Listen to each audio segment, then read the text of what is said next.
I'm happy to be here with Jeremiah. You're going to hear from Jeremiah later this afternoon. He heads up our whole body efforts at Whole Foods across the whole company. So it's kind of a treat for you guys to have him. And Zach, who knows Zach, did you bring samples of the polish? Sure did. Definitely, you guys got to get the chocolate banana deal. Did you bring those? Did you bring one for me? I'm happy to be here, honored. I was so encouraged to see all the things that all of you worked on individually. This green challenge that you've done over the last 30 days, that's amazing. I had a chance to meet Andre Agassi recently, and the tennis player. And one of the things he shared was every day he gets up for himself and sets a goal each day to how to improve himself or achieve a new goal. And I think there's a lot of that in the challenge that you guys just went through, the sort of reminder that yes, there's big things out there, but it's also a matter of starting out and doing something each and every day. So, big mountains are built with little steps and that sort of thing. So, anyways, I think Judy told me my job is to make sure you guys feel how powerful you are. And I'll go one better than that. If somebody wants to be in their 50s, I'll change places with you and you can start all over again. Truly though, I think you guys, you do get it, and everybody has said that. You understand just innately that sustainability is not something that's done over there, but sustainability is something that has to be thought of in much broader terms. And all of you are just already living that sort of philosophy, and you're bringing that to your lives. And that along with the transparency and the accountability, because you've got the social media tools and other things now that we didn't have growing up, you have the ability to really bring that to the conversation, and I hope that you'll continue to do that. So, where's Annie? Is that you, Annie? Yeah. Annie, what an incredible story you have. Moscow, Russia, looks like you've lived in 10 countries already. Is that true? It's true. It's really amazing.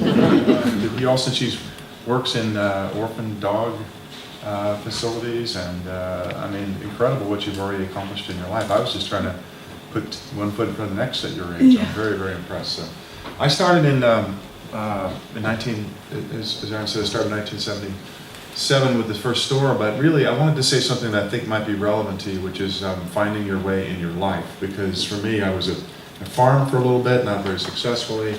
I taught history for a little bit. I bumbled around, kind of looking for how I wanted to land and what I wanted to do in life. And what I want to say is I think that struggle to find your way, it's a unique individual struggle. You each have to do it.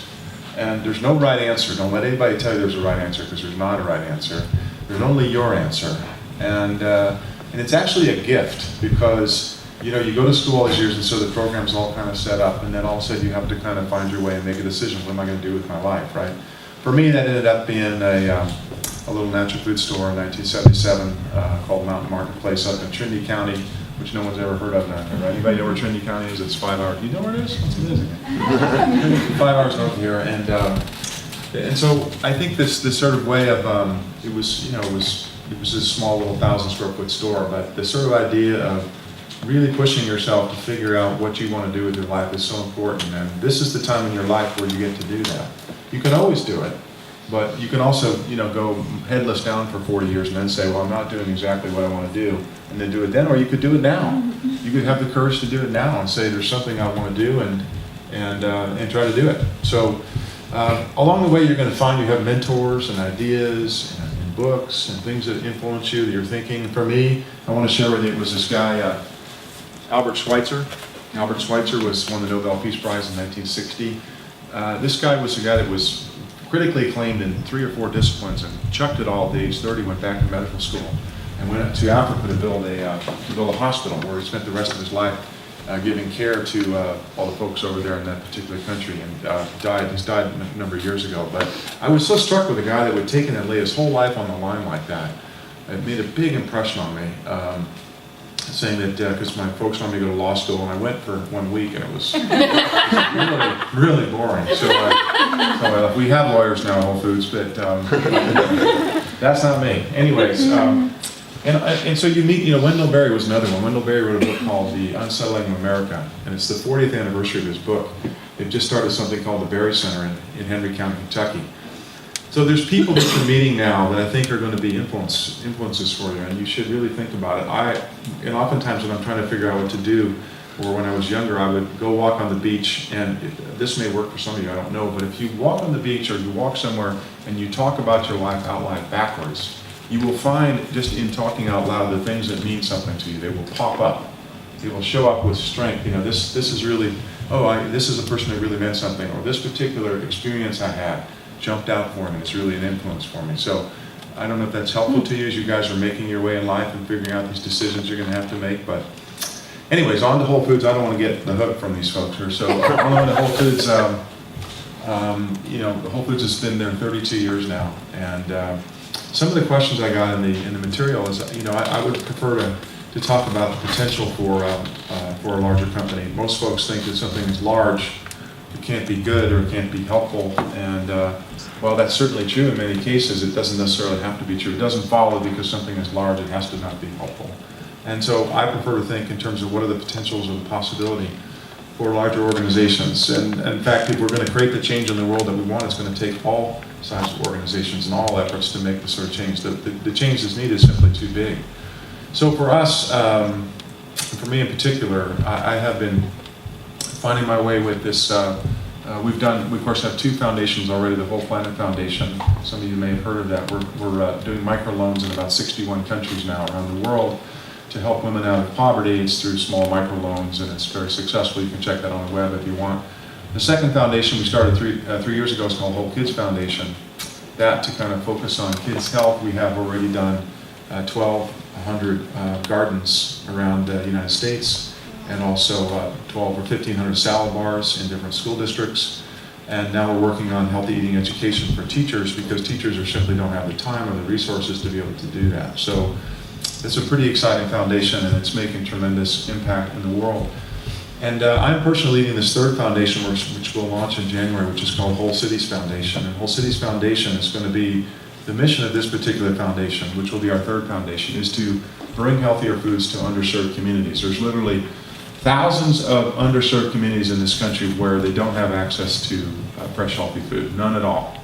And you're looking at places like Detroit, where literally the scientists have calculated, you talk about who's the data person, someone's a data person, they've calculated that there's a loss of 11 years of human life because of their lack of access to fresh, healthy food. And you've got rates of morbidity and heart disease and these sorts of things, which are 3 times the rate of New York City, because there's simply not the access. So we're actually building a store in Detroit, which opens in May of this year. But Whole Cities more broadly, we're going to build one in Newark, New Jersey, where there simply are no stores right now.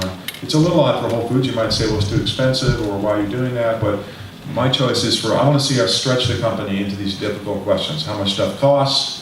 Why is it? Because when I think about natural and healthy food, it's not just for some people. It should be for all people. The benefits of a healthy diet, however you put it together. So Whole Cities Foundation is this next effort for the company to try to make a difference in the world by stretching into difficult questions, into areas that we haven't gone before, and confronting some of these things people say about us and we say about ourselves as well, to try to see if we can make an even bigger difference in the world. So in conclusion, I want to come back around to all of you, because you're at this wonderful place in your life where you have opportunities like this weekend, which is fantastic, and the chance to talk with one another about your own lives and your decisions and things that you're doing. And I just want to encourage you to have courage. I lost my mom this summer, and my mom was she was married at 19, pregnant, had me at 20, and as I thought about her the last days of her life, and I thought about what I really took from her life, it was her courage. She just didn't care. If you didn't like what she said, too bad. And as you're thinking about this thing about your own lives and calibrating yourself, this quality of courage, which by the way is not the absence of fear, if you look it up. Fear is always going to be there. I get afraid sometimes. I still feel very vulnerable making large decisions or what have you, but it's just that will you find the quality in yourself to push through that and go anyways. That's what courage is. And so ultimately it comes back to you guys asking yourself the question, this is a question only you can ask and only you can answer for yourself, which is, what do you want? What do you want to do? Why are you here? That's the question you should be asking. And that's the question you should be holding yourself accountable to. And because you have the benefit of living in a time different than when some of the other of us grew up, you have actually even less excuse to not ask these questions and not power ahead. And just what I want in closing sort of urge you to do is to trust yourself, because it really there's only the answer that you have inside yourself. Each of you will find a different way to contribute it, a way that's and the power of your ability to influence others is not actually going to come from the power of your cause as much as is, or at least as much as the power of your conviction inside yourself That's what moves people, right?